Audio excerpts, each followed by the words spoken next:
Assalamualaikum warahmatullahi wabarakatuh.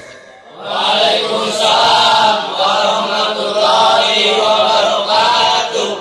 Bismillahirrahmanirrahim. Alhamdulillahi rabbil alamin. Wassalatu wassalamu ala ashrafil anbiya'i wal mursalin wa ala alihi wa ashabihil mujahidin at-tahirin, amma ba'du. Saudara-saudara kaum muslimin rahimakumullah. Pada dasarnya agama adalah aturan. Orang yang beragama adalah orang yang hidup memakai aturan. Berbeda dengan undang-undang hukum pada umumnya, maka aturan agama ini tidak hanya berisi perintah dan larangan. Ia di samping berisi perintah juga berisi anjuran, pembolehan, pencelaan, dan larangan. Dalam bahasa yang lebih dikenal, perintah adalah sesuatu yang apabila dilaksanakan beroleh pahala, sedang apabila ditinggalkan mendapat sanksi dosa. Amalan semacam ini dinamakan amalan yang wajib. Sedangkan anjuran, sesuatu yang apabila kita kerjakan beroleh pahala, apabila kita tinggalkan tidak beroleh dosa. Amalan semacam ini dikenal dengan amalan sunnah. Pembolehan adalah sesuatu yang boleh saja, artinya boleh dikerjakan, boleh pula ditinggalkan, dan amalan semacam ini kita sebut dengan amalan mubah. Pencelaan adalah sesuatu yang berpahala jika ditinggalkan, tapi tidak berdosa manakala dikerjakan, dan ini dinamakan perbuatan yang makruh.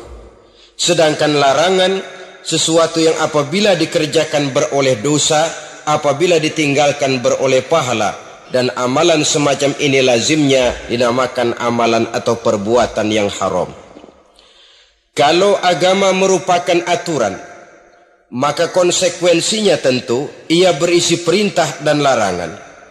Apabila perintah dilaksanakan, maka Allah Subhanahu wa ta'ala memberikan balasan berupa pahala. Sedangkan apabila larangan yang dikerjakan, Allah pun akan memberikan ganjaran yang bernama dosa. Baik pahala maupun dosa adalah sesuatu yang abstrak, sesuatu yang tidak nampak, tidak kelihatan oleh pandangan mata yang zahir.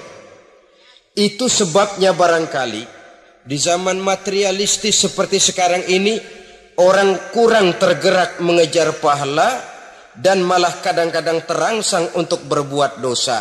Karena pahala dan dosa sesuatu yang tidak kelihatan oleh pandangan mata yang zahir ini. Namun sungguh pun demikian, pahala dan dosa bisa mendatangkan kebahagiaan atau kegelisahan batin. Bersabda Rasulullah sallallahu alaihi wasallam, "Iza sarratka hasanatuka wa sa'atka sayyi'atuka fa anta mu'min." Apabila perbuatanmu yang baik menyebabkan engkau bahagia, apabila perbuatanmu yang baik menyebabkan engkau gembira, dan perbuatanmu yang jahat menyebabkan engkau jadi susah, itulah tanda bahwa di hatimu masih ada iman.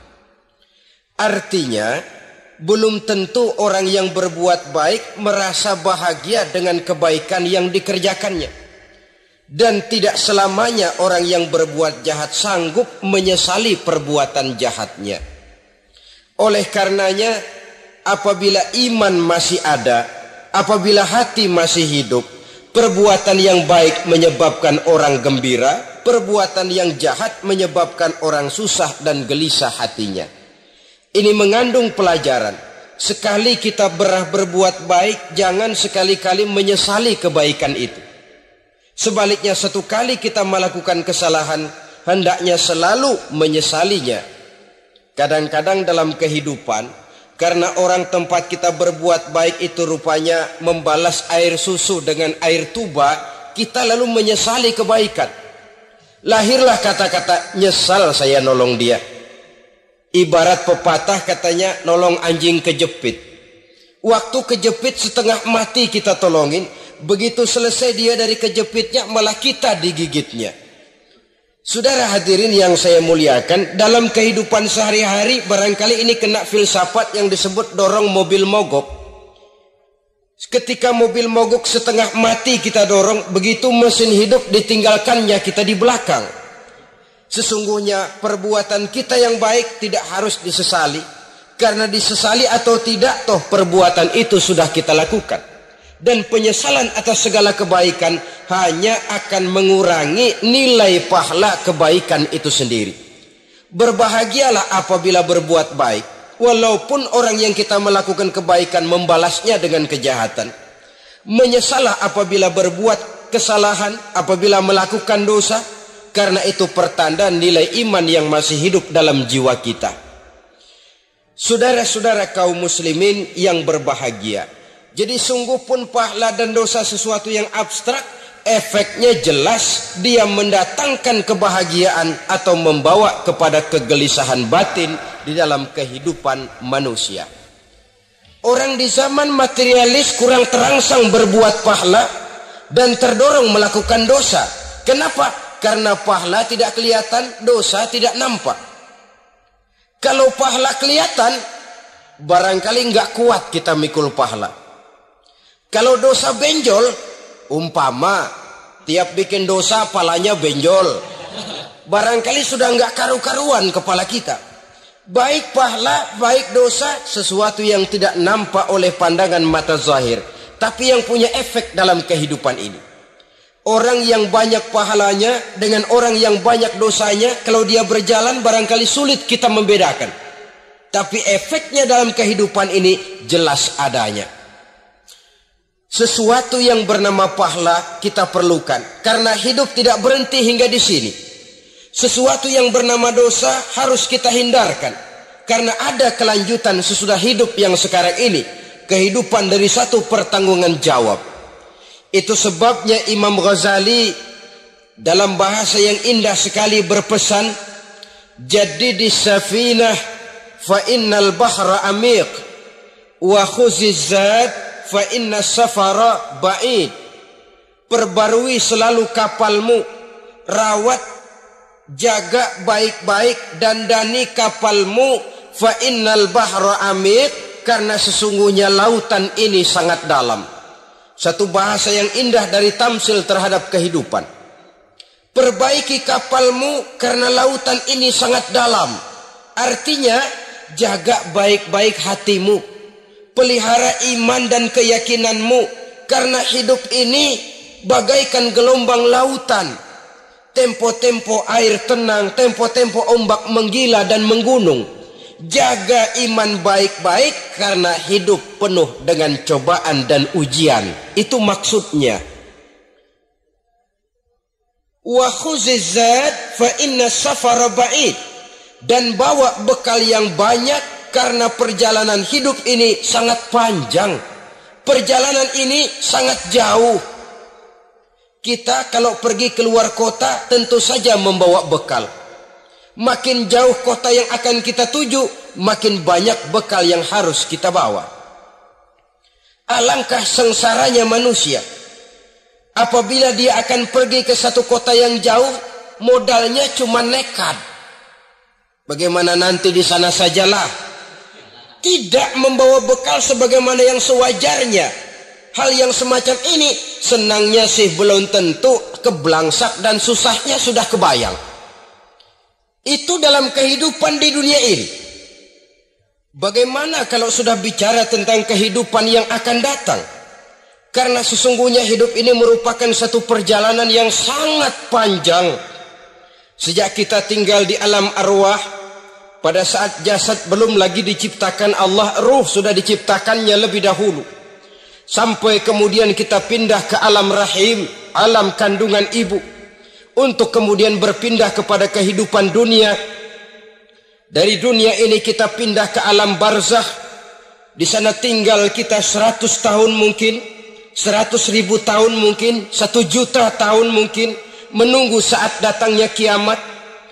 Lalu dari alam barzakh pindah kita ke alam akhirat. Satu perjalanan yang sangat panjang. Alangkah malangnya Alangkah sengsaranya jika tahu kita begitu panjangnya perjalanan hidup ini, tidak ada bekal yang kita bawa. Artinya kesengsaraan, kesulitan yang bertali-tali sudah jelas akan menimpa kita. Kalau pergi kita keluar kota membawa bekal uang, membawa bekal makanan, apa bekal yang mesti kita bawa? Apabila kita kembali ke alam barzah, kembali ke alam kubur, berkumpul di padang mahsyar di akhirat nanti, nasi yang mau kita bawa, uang yang mau kita bawa, tentu tidak lagi. Karena kehidupan materialis selesai di atas liang lahat. Bila masuk kita ke liang lahat, disitulah pahala dan dosa memegang peranan yang sangat penting. Maka pada pertemuan malam ini kita akan bicara tentang pahala dan dosa itu. Saudara-saudara kaum muslimin rahimakumullah, yang dinamakan pahala, kata Imam Ali Al-Jurjani dalam kitab At-Ta'rifatnya, ma yastahiqqu bihi ar-rahmatu wal maghfiratu minallahi ta'ala, sesuatu yang pelaksananya berhak untuk mendapat rahmah dan ampunan dari Allah. Dengan kata lain, nilai pahala adalah akibat dari perbuatan-perbuatan di dalam melaksanakan perintah dan anjuran yang ada di dalam kehidupan agama. Apabila perintah dan anjuran kita laksanakan, nilai pahala itu lalu datang. Nah, nilai pahala dalam Islam menurut konsepsi Quran, Allah menjelaskan, man jaa bil hasanati falahu asyru amsalihha. Barang siapa yang datang membawa satu kebajikan, barang siapa yang melaksanakan satu kebaikan, maka dia akan mendapat balasan 10 kali dari kebaikan yang dikerjakannya. 10 kali ini pun masih dilipat gandakan dengan 7 ini pun masih dikalikan 100, dan itu pun masih ditambah dengan pernyataan wallahu yudha'ifu liman yasha. Allah masih akan melipat gandakan perbuatan baik seseorang yang dikehendakinya. Itulah nikmatnya dalam Islam. Tetapi sebaliknya, wa man jaa bis-sayyi'ati fala yujza illa mislaha. Barang siapa yang melakukan satu kejahatan, dia tidak akan mendapat balasan kecuali sesuai dengan kejahatan yang dikerjakannya. Alangkah rahman dan rahimnya Allah. Orang yang berbuat baik dibalas 10, dikali 7, dikali 100, masih dilipat gandakan pula. Tapi orang yang berbuat jahat tidak akan mendapat balasan kecuali sesuai dengan kejahatan yang dikerjakannya. Ini kan beda dengan sifat kita manusia. Kita ini kadang-kadang kalau dijitak membalasnya mukul. Tapi kalau orang berbuat baik kepada kita, kita enggan untuk berbuat baik kepada orang tadi. Allah tidak mengajarkan begitu. Satu kebaikan berbalas 10. Satu kejahatan berbalas dengan satu kejahatan. Maha Rahman dan Rahim Allah. Bahkan dalam Islam, niat berbuat baik saja mendapat pahala. Sedangkan niat berbuat jahat belum ditulis merupakan satu dosa sampai kejahatan itu dikerjakan oleh orang yang niat tadi. Umpamanya, saudara niat nanti malam giliran pengajian saya mau hadir di majelis taklim. Pas datang waktu malam hujan turun sangat lebat. Saudara berhalangan datang ke majelis taklim, saudara sudah mendapat pahala niat. Tapi saudara niat, nanti malam kalau turun hujan, saya mau bongkar rumahnya si fulan, saya mau curi seluruh harta bendanya. Ternyata malam saudara tidak mengerjakan perbuatan itu belum ditulis dosa sampai perbuatan itu benar-benar dikerjakan. Tapi lalu jangan macam-macam, kalau begitu niat aja yang baik biar nggak usah dikerjain. Niat aja pengen ngaji walaupun tidak ada niatan untuk ngaji. Allah lebih tahu tentang apa yang terdetik di dalam hati sanubari kita. Itulah sebabnya sangat dianjurkan orang untuk melakukan segala macam kebajikan. Dan dianjurkan orang menjauhkan segala macam bentuk kejahatan. Karena dia akan berefek melahirkan dosa dan pahala. Dosa dan pahala itulah alat untuk memperoleh kebahagiaan di alam kubur, di padang mahsyar, sampai di akhirat nanti. Di dunia ini mungkin segalanya bisa kita beli dengan yang namanya uang. Keamanan kita bisa menyewa petugas untuk menjaga rumah kita.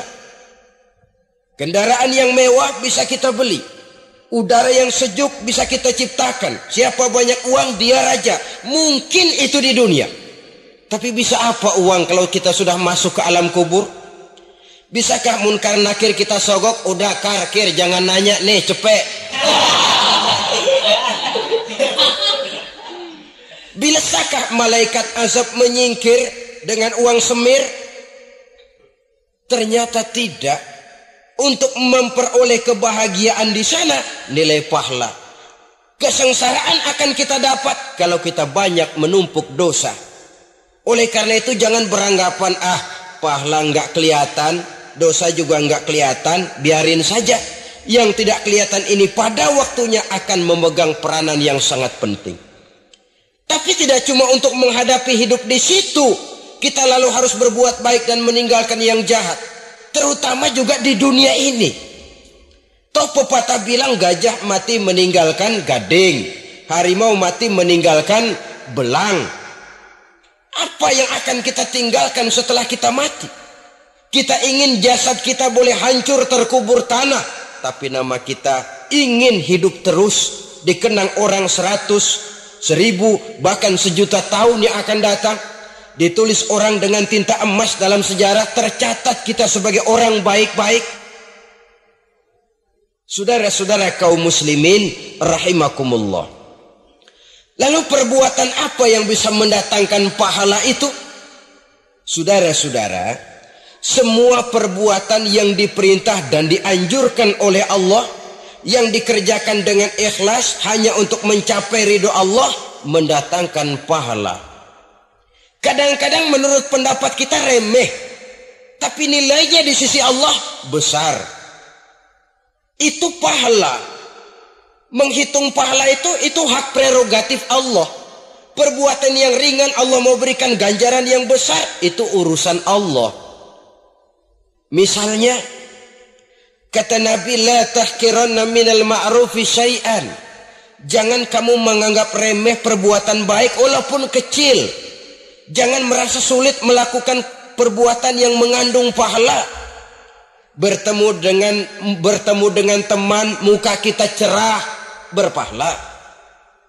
Menyingkirkan duri di jalanan, berpahala. Menolong orang yang sesat, memberitahu orang yang bertanya, berpahala. Tidak sulit kalau kita mau. Yang diperintah dan dianjurkan oleh agama itu perbuatan yang mengandung nilai-nilai pahala. Masalahnya cuma tinggal mau atau tidak dan dikerjakan dengan ikhlas. Bertemu teman mukanya cerah, pahala. Menyingkirkan duri di jalanan, pahala. Sedekah, pahala. Tidak berupa perbuatan, bisa berupa ucapan. Misalnya bersolawat, pahala. Bertasbih dan bertahmid, pahala. Kata Nabi, kalimatani khafifatani 'alal lisan, saqilatani fil mizan. Ada dua kalimat yang enteng di lidah tapi berat di timbangan akhirat nanti.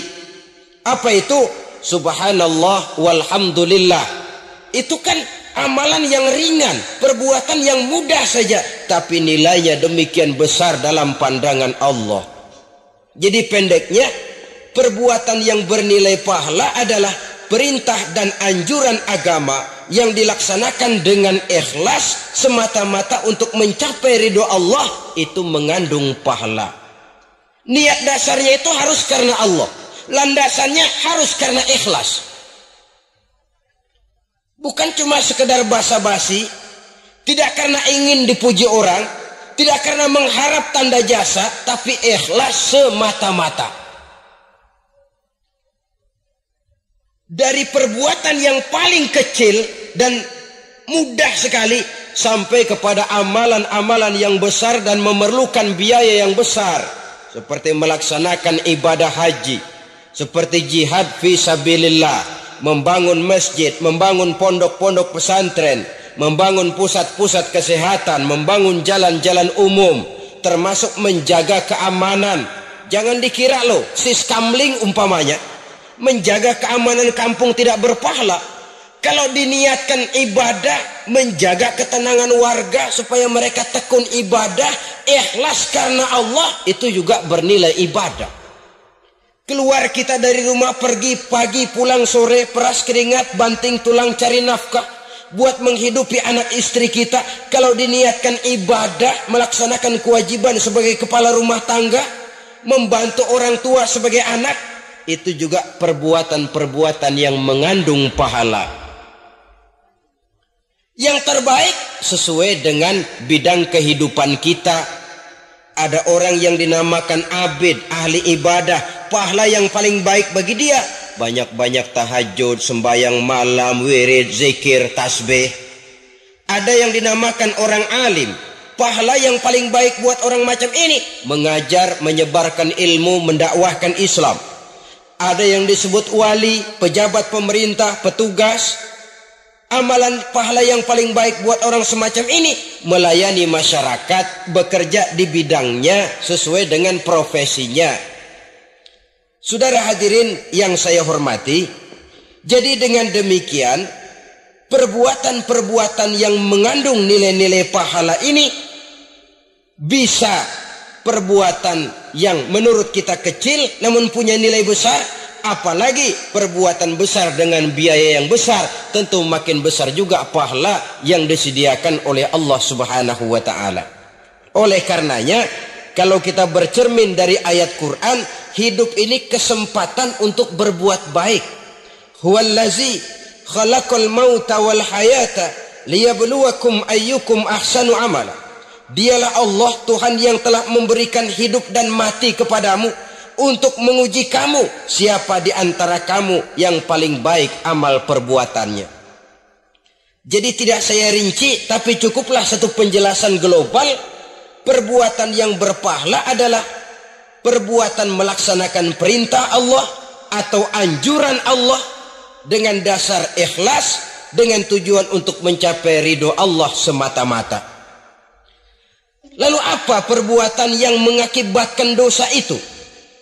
Saudara-saudara, dosa lahir akibat melakukan larangan Allah atau mengerjakan yang dicelaknya. Nah,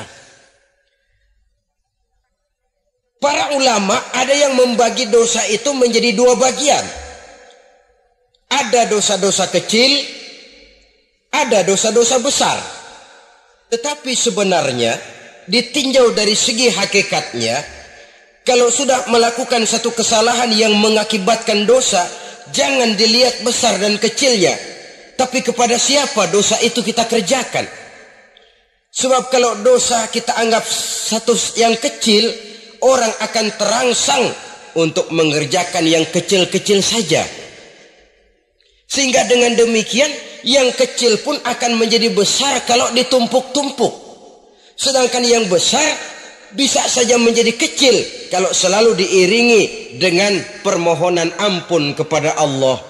Itu sebabnya para ulama sufi, orang-orang tasawuf mengatakan la saghair ma'al istimrar wala kabair ma'al istighfar. Tidak ada dosa yang kecil kalau dikerjakan terus-menerus, dan tidak ada dosa yang besar kalau digempur tiap saat dengan perbuatan istighfar atau memohon ampun kepada Allah Subhanahu wa ta'ala.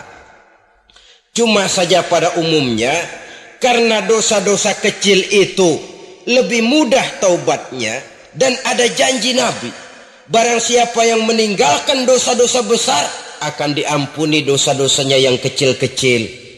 Oleh karena itu, pada kesempatan ini kita akan juga bicarakan apa saja yang termasuk klasifikasi dosa-dosa besar, dengan harapan kita bisa menjaga diri, menyelamatkan diri, jangan sampai terjatuh ke dalam dosa-dosa yang besar tadi.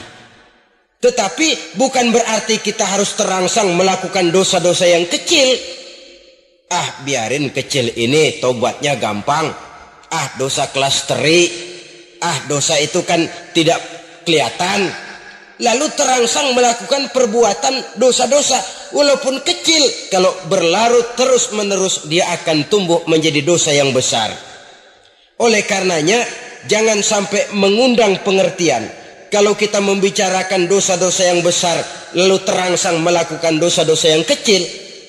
Karena bagaimanapun juga dosa kecil dan dosa besar sama dalam arti kepada Allah kita melakukan kesalahan. Dan dosa yang kecil pun kalau bertumpuk, dia akan menjadi banyak. Saudara-saudara kaum muslimin rahimakumullah, ada beberapa jenis dosa-dosa besar. Jenis yang pertama, asyirku billah, syirik atau menyekutukan Allah. Dari sekian deretan dosa-dosa besar, syirik ini merupakan bapak moyangnya dosa.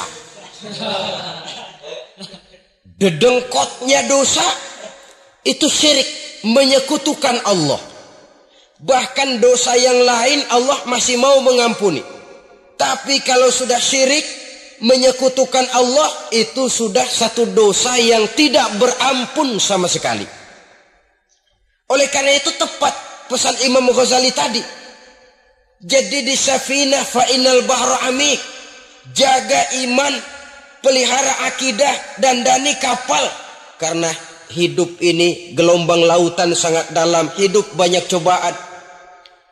Di dalam hidup di zaman sekarang ini, saudara bisa perhatikan, di mana tensi ekonomi tinggi, lapangan kerja sulit, persaingan hidup makin tajam, sifat egois dan individualis tumbuh di mana-mana, rasa solidaritas sosial menurun, sifat gotong royong musnah, orang mudah potong kompas, potong jalan, ingin cepat kaya, ingin cepat naik pangkat, ingin dapat kedudukan.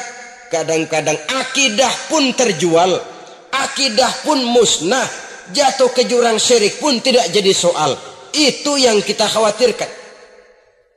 Kalau dosa-dosa yang lain Allah masih mau mengampuni, tapi kalau sudah jatuh kepada syirik, Allah sama sekali tidak akan memberikan ampun. Dalam kaitan dengan ini barangkali tepat sinyalemen Imam Ali itu. Andai kata kemiskinan merupakan satu kepribadian, saya akan membunuhnya lebih dahulu. Artinya memang kemiskinan ini sering mendorong orang kepada jurang kemusyrikan. Tidak tahan menghadapi godaan perut akibat tensi ekonomi yang tinggi, lapangan kerja yang sulit. Iman pun jadilah ditukar dengan 3 liter beras. Akidah pun jadilah dibarter dengan 3 bungkus supermi, dengan pakaian bekas, dengan obat-obatan. Tidak jadi soal baginya mengejar kebahagiaan yang relatif singkat dengan mengorbankan kebahagiaan yang abadi. Persis ibarat pepatah, nyari jarum kampak hilang. Mencari sesuatu yang kecil, yang besar jadi sia-sia. Membela perut, mengorbankan akidah. Na'udzubillah summa na'udzubillah. Saudara-saudara kaum muslimin rahimakumullah, ini fakta, ini kenyataan. Dan hal semacam ini tidak bisa diatasi cuma dengan ceramah, simposium, diskusi, seminar. Apalagi Nabi berpesan, solahu ummati bil ilmi wal mal. Umatku hanya bisa menjadi baik akidahnya dengan ilmu dan harta. Itu bahasa Nabi. Kalau bahasa kita sekarang, dengan ekonomi dan pendidikan. Ilmu, pendidikan, ekonomi, harta. Tanpa itu sangat besar kemungkinan kita bisa menjual akidah terjerumus di lembah kemusyrikan. Maka terutama kepada saudara-saudara saya, muslimin yang terpencil jauh dari kota-kota besar, yang kadang dalam kehidupan seharinya imannya sering digoda oleh supermi, akidahnya sering ditantang oleh pembagian beras, pakaian-pakaian bekas, obat-obatan dan sebagainya. Jaga dan bentengi akidah kita. Lebih baik nyawa berpisah dari badan, asal iman jangan berpisah dari hati. Kepada adik-adik saya para remaja, para pemuda di kota-kota besar yang iman dan akidahnya sering ditantang dengan minuman-minuman keras, fasilitas-fasilitas yang menghanyutkan, yang secara terarah dan praktis sedikit demi sedikit menggiring kita untuk keluar dari nilai-nilai akidah. Hati-hati, jaga baik-baik, sebab intan paling mahal, mutiara paling berharga tidak lain nilai iman ini. Tergelincir kita daripadanya, jatuh ke lembah kemusyrikan, jatuh ke satu dosa yang teramat besar yang Allah tidak akan pernah memberikan ampun lagi. Ini dosa besar yang pertama. Yang kedua, qatlun nafsi illa bil haq, membunuh orang tanpa alasan yang benar. Di zaman kesulitan ekonomi kadang-kadang orang mudah nekat. Tengok saja, kadang-kadang karena pasal uang 100-200 perak saja nyawa bisa melayang. Kadang-kadang karena urusan yang remeh, salah omong, salah ambil, salah ucap, salah pegang, nyawa bisa jadi melayang. Alangkah murahnya nyawa, seakan-akan kita yang punya. Padahal nyawa itu hak milik Allah. Tidak pantas kita merampasnya, tidak pantas kita menghilangkannya dari jasad seseorang. Oleh karenanya, membunuh orang merupakan satu dosa yang sangat besar. Jangankan kepada orang yang seakidah, orang yang lain akidah saja pun, kalau dia hidup berdamai, rukun, berdampingan, kita harus melindungi. Apatah lagi teman seakidah sendiri. Saudara-saudara kaum muslimin rahimakumullah, pantas kalau Nabi menyatakan, apabila dua orang Islam sudah saling berkelahi, berbunuh-bunuhan, al-qatil wal maqtul finnar, yang membunuh dan yang dibunuh dua-duanya sama-sama masuk neraka. Sahabat heran, ya Rasul, kalau yang membunuh masuk neraka sih wajar, tapi yang terbunuh kok neraka juga, kenapa? Kata Rasul, sebenarnya dia juga cuma sudah niat untuk membunuh, cuma keduluan saja. Andai kata dia tidak terbunuh, tentu dia yang akan membunuh. Saudara-saudara kaum muslimin rahimakumullah, Islam sesuai dengan namanya adalah agama damai. Kita tidak boleh mencari-cari musuh, walaupun tidak boleh lari kalau bertemu musuh. Oleh karenanya, pantang seorang muslim menimbulkan benih keonaran, menjadi biang kerok buat lingkungannya. Sesuai dengan namanya, seorang muslim adalah seorang yang dalam hidup senantiasa berusaha menebarkan salam, menebarkan kedamaian, ketenangan dan ketentraman. Dengan prinsip musuh jangan dicari, bertemu pun jangan lari. Yang ketiga, termasuk dalam kelompok dosa besar ini, surbul khamr, meminum minuman keras. Termasuk di dalam kata khamr ini ganja, morfin, narkotik. Sebab apa? Jenis minuman semacam itu tidak hanya merusak keadaan sekarang, tapi sekaligus merusak kehidupan yang akan datang. Kalau itu jatuh di tangan generasi muda, artinya kan merusak kehidupan masa depan daripada suatu bangsa. Karena apa? Remaja dan pemuda merupakan bentuk miniatur daripada kehidupan bangsa. Akan bagaimana warna umat Islam di Indonesia, bahkan akan bagaimana warna Indonesia 30, 40, 50 tahun yang akan datang, remaja sekarang jawabannya. Kalau remaja kita sekarang ini kerjanya cuma bisa nyekek botol, insya Allah bangsa Indonesia 30-40 tahun yang akan datang akan tumbuh menjadi bangsa teler. Tidak banyak yang bisa kita harapkan. Remaja adalah gambaran masa depan dari satu bangsa, dari satu umat. Dan remaja itu di dalam dirinya secara fitrah terkumpul semua bakat, terdapat semua kemungkinan. Kita ini lahir membawa sifat pemimpin, tapi juga membawa sifat pengacau. Kita ini ada bakat jadi orang jujur, ada bakat jadi pengkhianat. Kita ini ada bakat menjadi orang baik-baik, kita juga punya bakat jadi biang kerok. Kita kemungkinan bisa jadi pemimpin bangsa, tapi juga bisa menjadi pemimpin bangsat. Nanti lingkungan dan pendidikan akan menumbuhkan, membentuk mana yang tumbuh lebih subur. Kalau lingkungan dan pendidikannya lebih banyak bercerita tentang kejujuran, maka nilai kejujuran yang akan tumbuh lebih banyak dalam jiwanya. Dan insya Allah diharapkan dia akan menjadi manusia yang jujur di kelak kemudian hari nanti. Dan masalah minuman keras ini sebenarnya berkait. Kita tidak bisa cuma menyalahkan remaja saja, menyalahkan pemuda saja. Karena bagaimanapun masalahnya kompleks. Menghancurkan sesuatu tanpa melihat kausalnya, tanpa melihat sebab akibatnya kan sama juga bohong.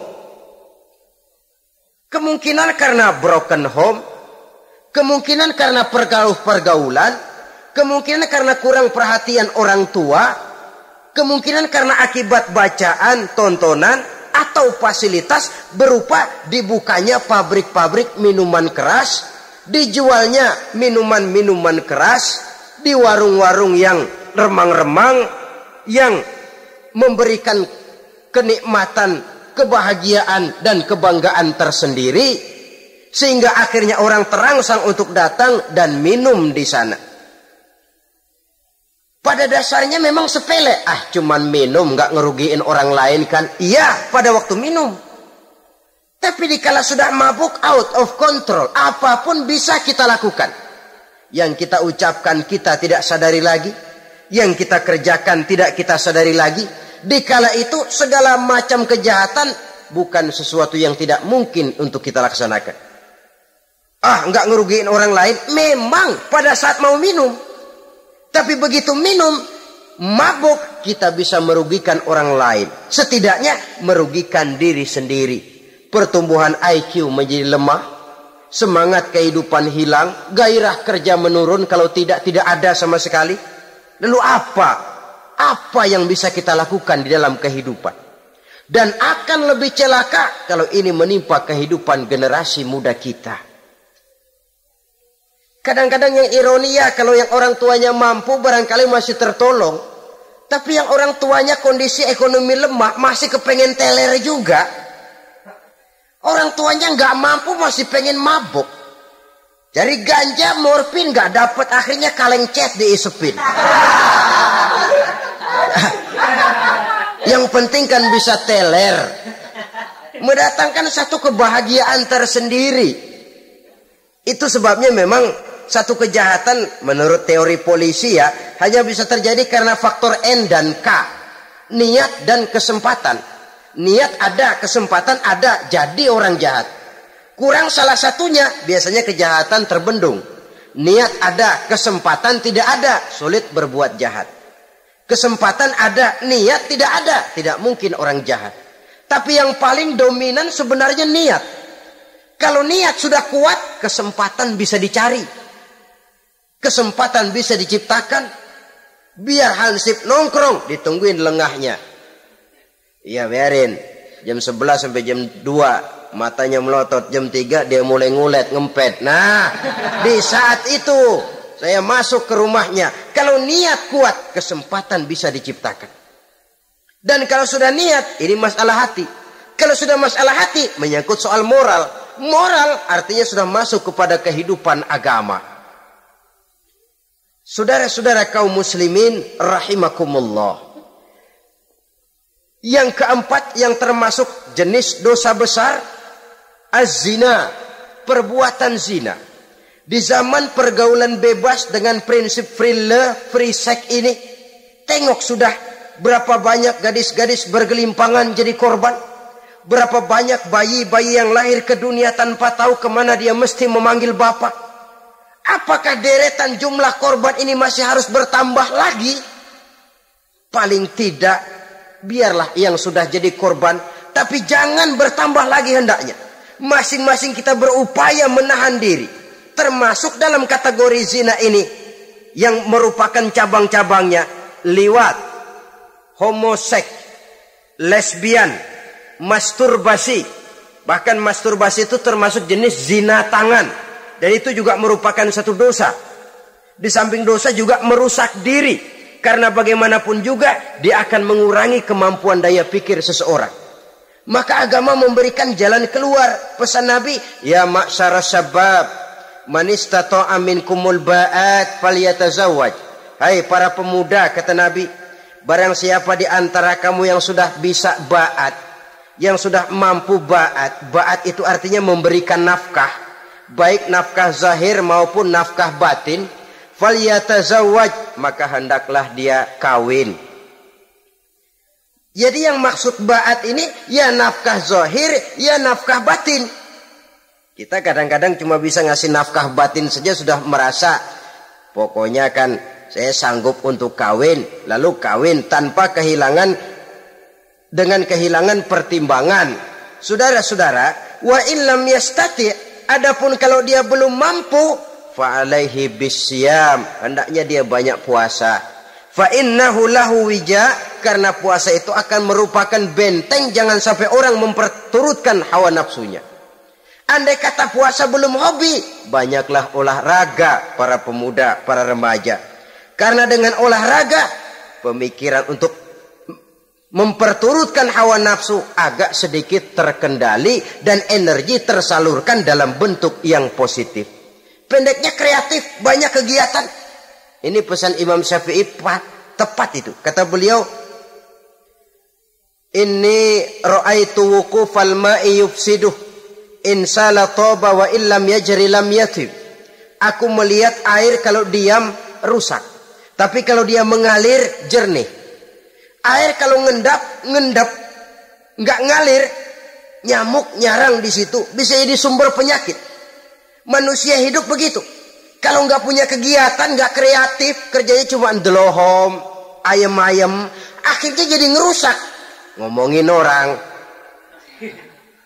si ano ngapa, ano. Kebangetan nggak ngapa-ngapain, orang aja dipontenin, orang diomongin, lahirlah namimah, lahirlah ghibah. Saudara-saudara, air itu kalau ngendap ada aja yang nyarang. Tapi kalau dia ngalir, orang ada kesibukan, insya Allah dia tidak akan jatuh kepada sesuatu yang bisa mengundang dosa. Isilah waktu dengan hal-hal yang bermanfaat. Karena hidup ini singkat dan tidak berjalan mundur ke belakang. Mundur hancur, berhenti diinjak orang. Sekali melangkah, jangan surut mundur ke belakang. Homoseks, terlepas dari penyakit kejiwaan. Sekarang ini kan sudah ada persatuan kaum gay katanya. Meminta perlakuan yang sama dan agar dibolehkan kawin sesama mereka. Secara manusiawi boleh. Secara manusiawi kita hargai mereka.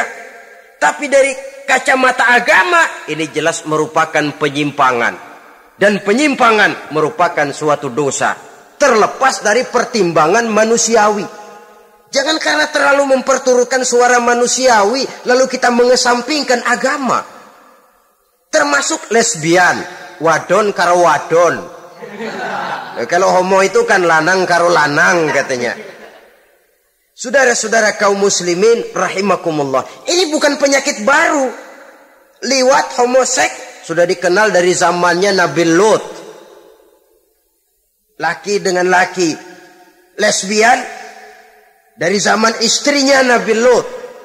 Terlepas dari penyakit kejiwaan, dari segi agama, ini merupakan penyimpangan dan merupakan dosa yang besar. Yang kelima, yang termasuk jajaran dosa kelas kakap, qazful mu'minina wal mu'minat, menuduh orang mukmin yang baik-baik, laki atau perempuan, melakukan perbuatan zina. sehingga hancur namanya di masyarakat, ini merupakan satu perbuatan dosa yang sangat besar dan sangat dimurkai oleh Allah. Saudara-saudara kaum muslimin rahimakumullah. Oleh sebab itu tentang masalah ini, kalau memang tidak ada saksi, jangan sembarang kita enteng lidah menuduh orang lain berbuat zina, menuduh orang lain berbuat serong. Dosanya kelewat besar di dalam kehidupan. Karena apa? Mencari harga diri itu berat. Memelihara kehormatan diri jauh lebih berat. Satu kali orang dihancurkan namanya di masyarakat, dia akan terisolir jadinya. Oleh karenanya, berlindung kita kepada Allah. Jangan sampailah dihinggapi oleh sifat ini. Karena sentimen kita kepada seseorang, karena hasad kita kepada seseorang, tidak senang melihat orang lain lebih maju, lalu lidah ini seenaknya saja mengucapkan kata. Padahal sanksi dan resikonya sangat besar. Yang kita tuduh barangkali mendapat pahala dari Allah. Kita sendiri yang menuduh tanpa saksi, tanpa alasan yang benar, mendapat dosa yang sangat besar. Saudara-saudara, memang kadang-kadang aneh dalam hidup ini. Seorang pelacur biasanya bisa menjaga mulutnya di masyarakat. Kata-katanya baik, sopan. Kenapa? Karena mulut yang satu sudah tidak terjaga.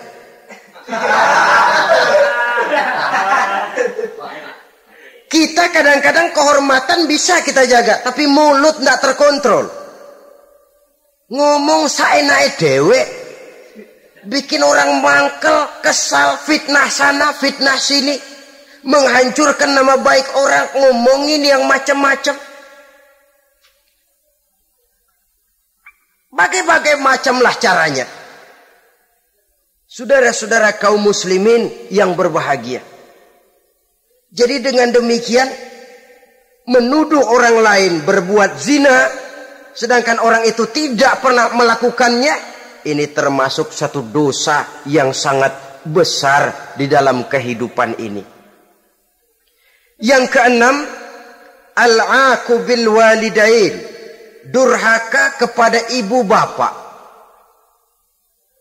Seorang anak, bagaimanapun banyak nilai ibadahnya, banyak kebaikan di masyarakat, menyandang berbagai macam gelar, pangkat dan jabatannya tinggi, tapi kalau sudah durhaka kepada kedua orang tuanya, alamat hidup tidak lagi membawa keberkahan.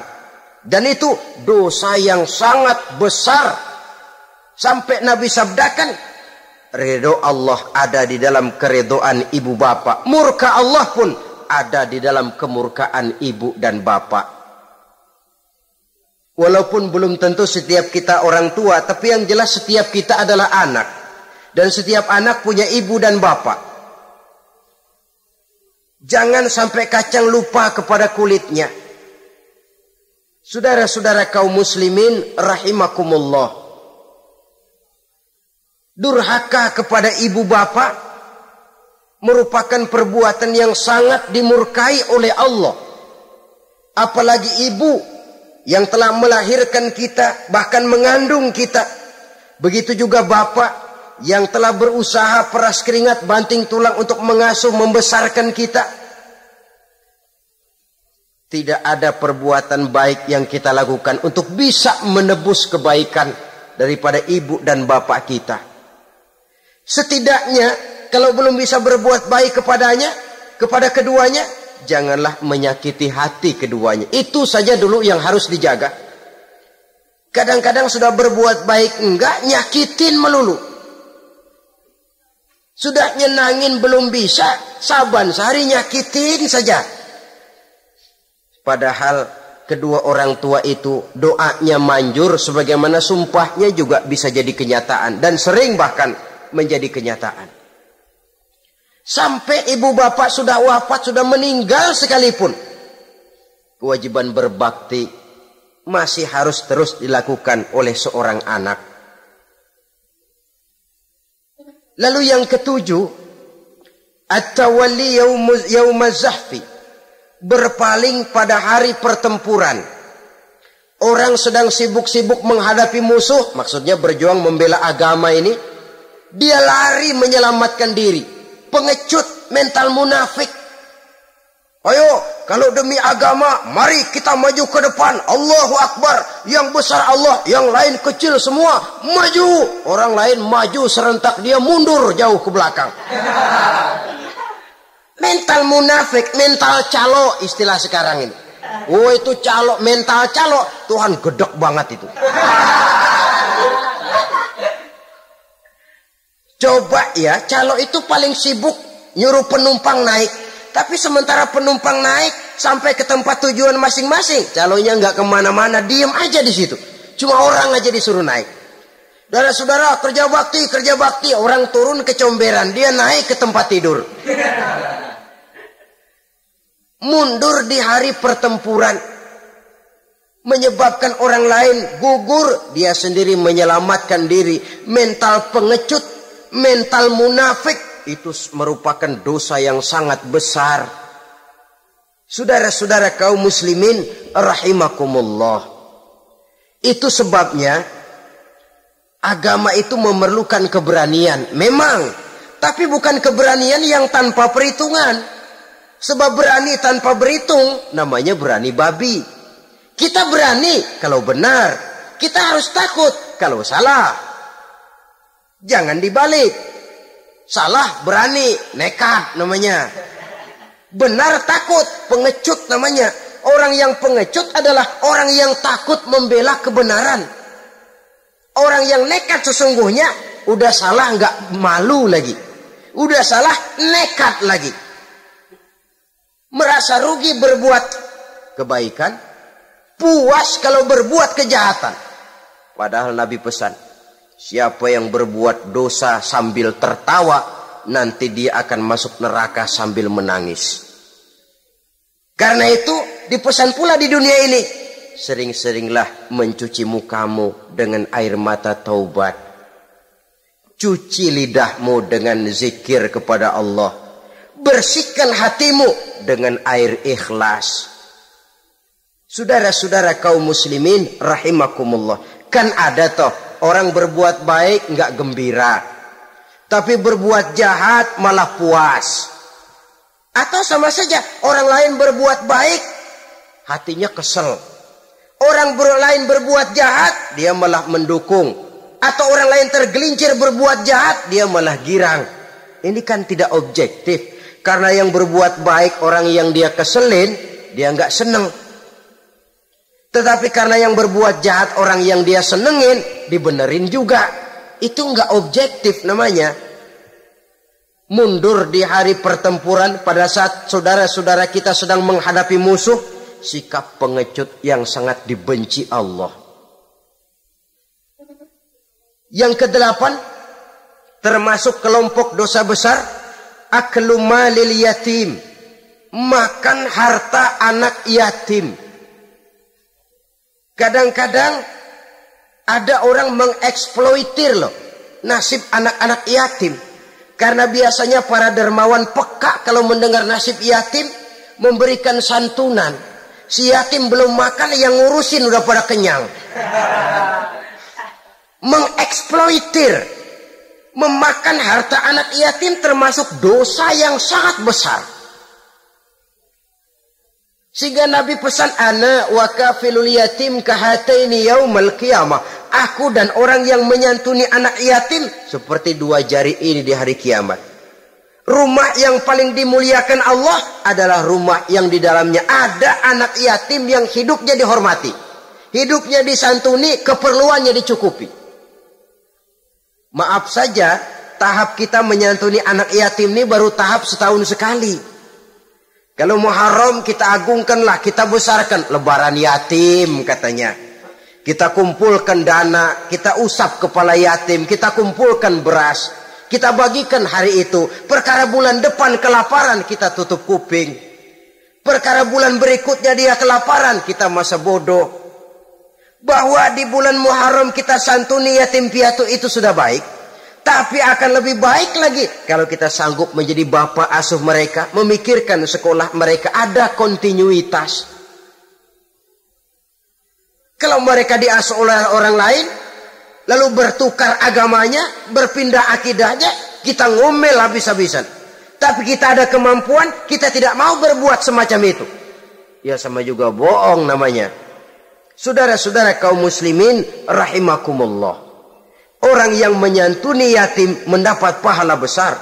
Tapi orang yang mengkorup harta anak yatim, dosanya juga sangat besar. Berhati-hatilah kalau kita diberikan kepercayaan oleh masyarakat untuk mengurus anak-anak yatim. Karena pahalanya besar, resikonya juga besar. Yang ke-9, syahadatuz zur, sumpah palsu. Sebab sumpah palsu ini menggunakan nama Allah untuk sesuatu yang tidak benar. Nama kita saja dibawa untuk yang tidak benar, kita jengkel. Nama kita dipalsukan untuk sesuatu yang tidak baik, kita kadang-kadang jengkel, tidak puas jengkel, menuntut melalui saluran hukum. Kenapa? Nama saya dicatut. Bagaimana lagi kalau nama Allah kita pakai untuk bersumpah, sumpahnya palsu, menguntungkan kita, merugikan orang lain, Allah murka betul. Maka sumpah palsu termasuk deretan dosa-dosa besar. Apalagi yang ke-10, aklur riba, makan riba alias renten. Ini kan yang cepat mendatangkan uang. Kadang-kadang kalau yang bikin riba itu orang awam barangkali, ya masih kita maklumin. Kadang-kadang penyakit ini datang menimpa mereka juga yang kita kenal kebaikannya. Bahkan suka datang ke musola, rajin ke masjid kadang-kadang. Riba masih dimakannya. Karena ini cara cari duit paling enak. Duit utuh tambahnya terus masuk. Na'udzubillah summa na'udzubillah. Itu yang diibaratkan dalam perjalanan Mi'raj waktu Nabi diperlihatkan neraka. Orang perutnya sebesar rumah dililit ular. Diseret-seret itu hancur perutnya, dibulatkan lagi, diseret lagi, hancur lagi, dibulatkan lagi, terus menerus begitu. Dia berteriak, mengerang, mengeluh, mengaduh kesakitan. Nabi tanya, itu apa Jibril? Itu contoh dari umatmu yang suka makan riba Muhammad. Makan renten. Saudara-saudara, ini kan mencekik leher orang. Orang sedang kesulitan. Kelihatannya sih baik, menolong. Tapi di belakang menolong itu nyekek. Di belakang nolong itu nyekek. Dan nyekek itu sebenarnya tujuan utamanya. Orang yang menjalankan riba pada dasarnya tidak punya kemanusiaan kok. Kalau dia kelihatannya mau menolong, kelihatannya motifnya mencari untung di belakang itu. Jauh dari kemanusiaan. Yang ke-11, saudara-saudara, termasuk jajaran dosa besar itu qat'ur rahim, memutuskan silaturahmi. Marah, hobi sama marah. Kalau 3 hari nggak marahan sama orang, ngebet palanya. Selalu nyari gara-gara. Kalau udah marah berlaku perpanjangan waktu. Tahun, 2 tahun, kadang-kadang seumur hidup. Saudara hadirin yang saya muliakan. Apalagi mengurangi timbangan termasuk kelas dosa besar. Makan suap termasuk dosa besar. Semir menyemir dosa besar. Apalagi bunuh diri. Nah ini, bunuh diri dosa besar. Kadang-kadang karena sulit nekat. Daripada hidup susah mendingan mati sekalian. Apa dikira kalau mati urusan selesai? Belum. Termasuk memotong anggota badan sendiri. Dosa besar. Kayak belum lama ada kesulitan ekonomi mau lebaran, alat vitalnya dipotong. Itu berita-berita koran, itu pun dosa besar. Lah kan badan saya sendiri. Ya, badanmu sendiri, tapi yang ciptakan Allah, yang berikan Allah. Kenapa mesti dipotong? Karena kesulitan ekonomi, alat vitalnya sendiri dipotong. Ya namanya alat vital, kalau sudah nggak ada yang vital kan hampa hidup ini. Tapi lalu kehilangan pertimbangan. Saudara-saudara kaum muslimin, karena itu di hadapan segala macam kesulitan, jangan sampai kita kehilangan pertimbangan lalu terjatuh ke dalam dosa-dosa besar ini. Mudah-mudahan Allah selamatkan kita dari segala macam bentuk dosa besar. sehingga diampuni segala dosa yang kecil dan digerakkannya kita untuk hidup melakukan kebaikan yang membawa pahala yang sebesar-besarnya. Ini sajalah pertemuan kita saat ini. Terima kasih atas segala perhatian. Mohon maaf atas segala kekurangan. Wassalamualaikum warahmatullahi wabarakatuh. Waalaikumsalam.